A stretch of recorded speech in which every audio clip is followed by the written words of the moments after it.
สบายดีทุกคนข้อยชื่อบอยอายุ20ปีเป็นคนแขวงโลกน้ำทาข้อยมีหมู่สนิทหลายคนซึ่งในนั้นมีลากับบิ๊กเลยเฮ็ดให้เรา3คนสนิทกันคิดแบบว่าเราคือครอบครัวเดียวกันมามื้อหนึ่งพวกข้อย3คนได้นัดกันไปลิ้นหาดแห่งหนึ่งเพื่อมาผ่อนคลายบิ๊กเลยให้ข้อยกับลาออกมาก่อนแล้วบิ๊กจะได้ออกมาตามหลังข้อยกับลาก็ได้มาตามนัดพอกินเบียร์ได้2-3แก้วบิ๊กก็มาฮอด พวกข้อยทั้ง3คนก็ได้กินเบียร์ตามปกติก็เล่าเรื่องต่างๆนานา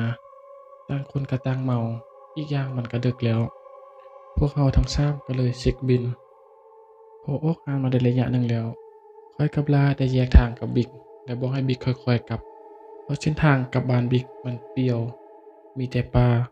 ข้อยได้ไปส่งลาฮอดเรือนและได้แยกทางกับลาหลังจากนั้นข้อยก็มาฮอดเรือนล้างตีนล้างมือเพื่อจะเข้านอนข้อยก็เลยเผลอหลับด้วยความเมา พอฮอด3-4โมงก็ได้ยินเสียงโทรศัพท์ก็เลยลุกมารับปลายเสียงที่โทรมานั่นก็คือบิ๊กก็ได้ตอบด้วยน้ำเสียงที่คอยคือคนบ่มีแรงกูเข้าเรือนบ่ได้นะเดี๋ยวกูไปหาได้บ่ข้อยก็เลยงงว่าเป็นหยังเข้าเรือนบ่ได้ตะกี้คือบ่โทรบอกจึงโทรมาตอนนี้เพราะว่าพวกเราออกงานตั้งแต่11โมงแล้วข้อยก็เลยตอบบิ๊กไปว่ามาแม่มานอนนำกูก่อนก็ได้ผ่านไปบ่ดนบิ๊กก็ได้มาฮอดหน้าเรือนข้อยก็เลยออกไปรับ ข้อยก็เลยไขประตูออกไปเบิ่งเห็นเงาดำยืนอยู่ข้างประตูหัวข้อยก็เลยร้องใส่บิ๊กเข้ามาเรือนก่อนแม่นอนกับกูก็ได้มื้อค่อยกลับแต่เช้าบิ๊กเอาแต่ยืนก้มหน้าแล้วให้ข้อยก็เลยเข้าไปถามว่าเป็นหยังแต่บิ๊กก็บ่ตอบข้อยก็เลยงงกับเหตุการณ์ที่เกิดขึ้นตอนนี้หลังจากนั้นบิ๊กก็ได้ตอบข้อยว่าไปก่อนเด้อเสี่ยวกูมาบอกมึงซื่อๆอยู่ๆบิ๊กก็ได้หายไปกับความมืดเฮ็ดให้ข้อยล้มทั้งยืน ข้อยก็ได้รีบแล่นเข้าในเรือนว่าเหตุการณ์ที่เกิดขึ้นนั้นมันเป็นหยัง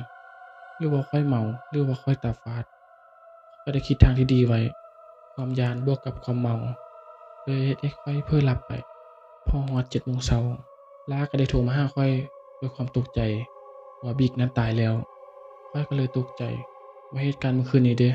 คือว่าบิ๊กมาบอกลาข้อยก็ได้เก็บเรื่องนี้ไว้คนเดียวก็เลยรีบลุกขึ้นล้างหน้าล้างตา เพื่อจะได้ไปงานศพของบิ๊กพอแต่ไปฮอดก็มีเต็นท์กางอยู่หน้าเรือนเต็มไปด้วยผู้คน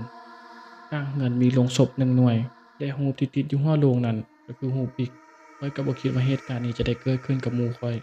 พอดีได้เห็นพ่อแม่ของบิ๊กก็เลยถามว่าเหตุการณ์ที่บิ๊กเสียชีวิตเป็นแนวใดพ่อแม่ของบิ๊กก็ได้ตอบว่าบิ๊กขับรถด้วยความไวและไปตามเอารถหัวลากที่จอดเปอยู่ข้างทางเลยเฮ็ดให้บิ๊กเสียชีวิตคาที่